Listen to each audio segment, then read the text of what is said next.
ya kwamba anaweza kutafuta 1,000 na instead of kukunywa hiyo 1,000 pombe na bangi, anaenda ananunua keki na anakatakata kwa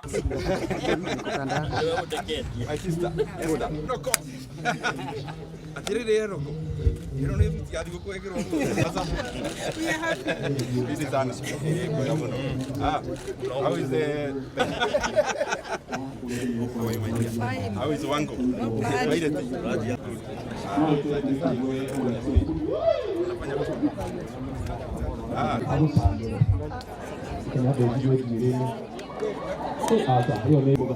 Surprise girl.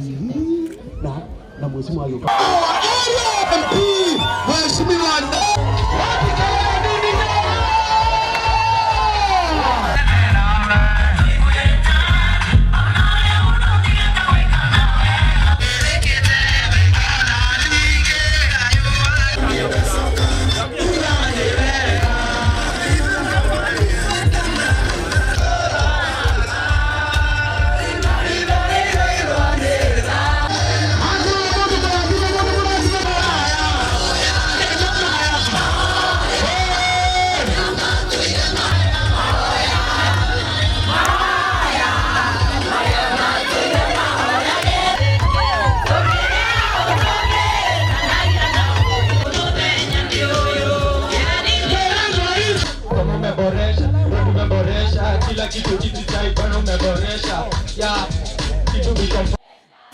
Fanikisha Ndindi Nyoro.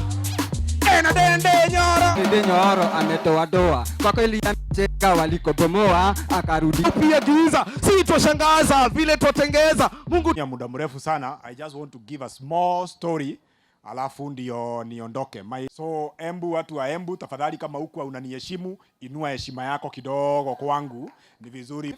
Kwa sababu kuna mahali tulikuwa tunaongea na watu na nikawaambia mambo ya kahawa na maitho mutwa waku ni uri tombo ku thiini na tombo cio ni uhuthagira kwa sababu ki bangais na tulikuwa tunaongea mambo ya kahawa. And I don't think I may be too lucky to follow the same another person. Me, I want to venture into business and into entrepreneurship. Na hivyo ndivyo, fact that you got a D-, you can go nowhere. Na hata mkienda mikutano ya familia, mtu anaweza kufanya, because there is nobody who is useless under the sun. Ni Nyeri, nikaenda kwetu Embu, baba yangu akanipatia tumiti, nikapasua mbao, nikaweka kwa gari ya 4 kuku 13 akakula na tukaachwa na kuku 17. And so we continued, we didn't give up. You earn 3 things. 1, you create critical networks. Number 2, broilers. So alikuwa ananichinjia kuku jioni, navaa kabuti ya la mama ya kwamba kula kuku haikuangi na ile bad cholesterol because it is white meat. Kwa hivyo kwa sababu I was not used to money, nikatafuta tu pesa kidogo, nikakuja nikaweka tu yangu, akaniambia kwamba atakuwa ananisindikisha na chakula. That time I was doing broilers, nitakuwa nauzwa 280. Mimi nimenunua moja 20 bob. So nikapiga hesabu ya haraka of course kama mtu wa mlima kidogo hivi. Today by the grace of God we have 36,000. Bauza mayai tunawapea ile pesa ambayo iko juu. It's free. Why? Moja, kuna watu wengine hapa ambao wananisikiza. From today, sit at your home, go and do something. Volunteer somewhere, you get some experience. Umefanya kazi ya hairdressing, saloni ziko kila kama wewe ni brief, umekaribia dunia, depending on vile wewe ni mfupi. Kama wewe ni mfupi sana, access to clean water, you have access to immunization, you have access to education. So hiyo ndio inafanya barabara nzuri, tunasema asante wazazi na watu wote, tunasema wakamata timu bro. Tulia, peleka chini. Nani mwingine msanii mwingine? Hii ya tunastatisha hizo tunawasha, lakini sio ile kitu kingine tunawasha. Huku mtaa tumefika tunastatisha. Oh, tienda bro, tienda. Bas.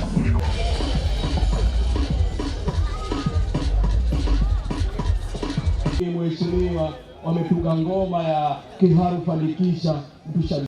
So ile mambo tumesema hapa, for example about the youth, the skills we are offering even in this training that we are conducting, our aim is not to train employees. our aim is basically to train employers. And therefore, it is a call to all the youth of Kenya. And we have shown it through example. I said nikianza, mimi niligraduate nikasema niobewe nisipate kazi ya kuajiriwa. So all of you who are here, those who are in other colleges and universities, let us embrace a culture as Kenya, a culture of being known as entrepreneurs.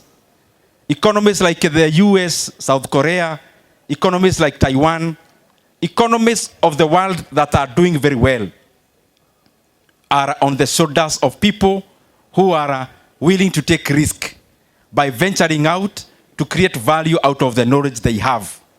Now having today hapa Kiharu ni program ya Kiharu Fanikisha, and we are targeting close to 1,200 youth and young parents from Kiharu.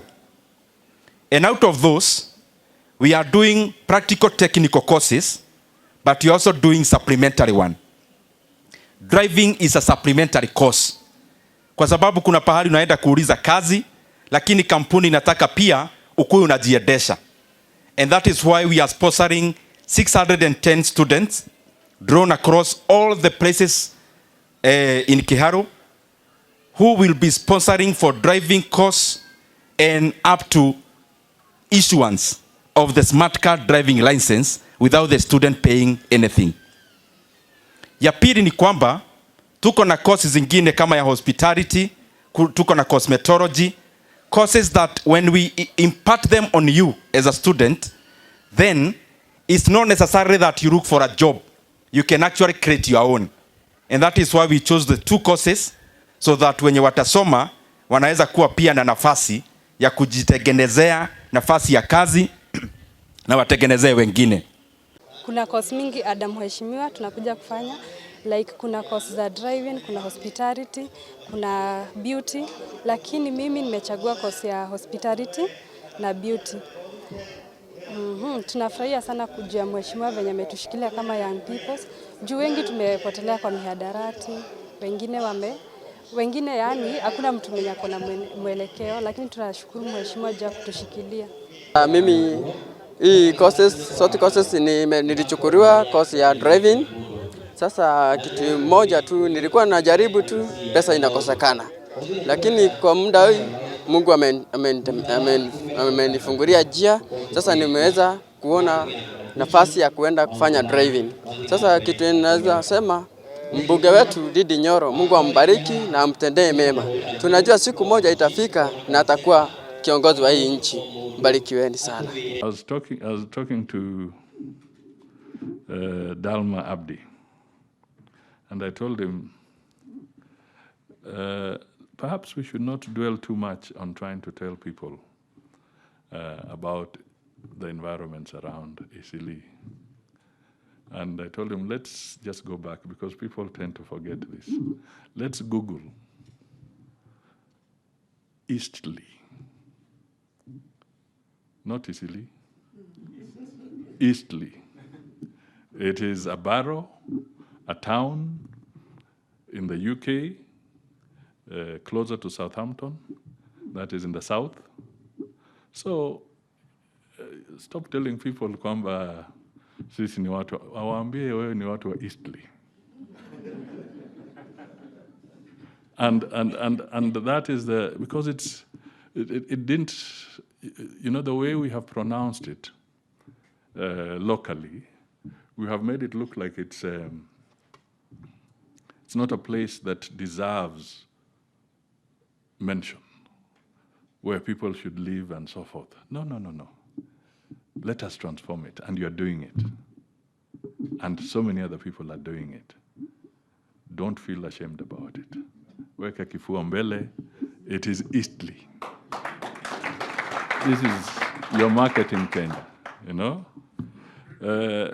If we were to look at the other, equity, you've done a wonderful job. You've talked about the education. I can testify that I was in a plane, a chopper, with James Mwangi and your former chairman, what's his name? Munga. Peter. And we were flying in Western Kenya some time back. And we were distributing, of course, they had gone ahead, 1,000 avocado trees per constituency in the entire Western province. Because apart from what you're doing there, Equity was also promoting avocado growing, encouraging diversification, and we were crisscrossing, going to different centers and formally launching the avocado program in Western Kenya. Again, a very powerful initiative. Of course, I'm not too happy about the subsequent results because I think people walilala kidogo. But it is a cause that we should not run away from. Diversification of our agriculture and our thing, it's very important. They were very, very aggressive in prepping me up for this vision and really reminding me that we need to say something about ourselves as a country. And I'm happy that today we are here to fulfill part of that long journey, because I don't think this is going to be the end. I'm sure we'll be seeing other initiatives as we go forward. So thank you and congratulations. Now, Sarit never told you how old he was in 1995. He spoke about it, and when it came to that, he quickly rushed through so that you would not know. But I told him, just remind me, and he was, I think, 18 years old when I was laying the foundation, actually doing the groundbreaking for phase 2 of the very big shopping mall in Westlands. I was, I think, 35 at the time, and and I was then the Minister for Finance, and the economy was also reeling out of very serious challenges, and we were beginning to open up, to liberalize. By the way, you guys, you may not know that journey. You must remember that Kenya was living under price controls. You could not go out of the country on your journey unless you had only officially the equivalent of 4,500 shillings stamped in your passport. If you are an importer, you could not import your raw material, your products, without an import license. Petroleum was regulated. There were 2 exchange rates, the black market one and the official one. So basically, we were a closed economy, and we were not growing. So we had to open up. It was not an easy thing. We pushed very, very aggressively, and we opened up the economy. Today, you know what there is. There are no price controls. Nobody is stamping your passport anymore if you're carrying your money outside. You don't have to ask for an import license and queue for 1 month and so forth, and so many other things. We have a unified exchange rate, so you don't go to a black market at all. You can access your money whenever you want. And if you're a foreign investor, because there are so many who had blocked funds, that means they could not, their shareholders could not earn their dividend because we were a closed economy. We opened up this. Today, if you invest here, you can repatriate your dividends after people have earned it. in Africa, I want you people to know, it's not a joke. You have the most liberal financial system. That is Kenya.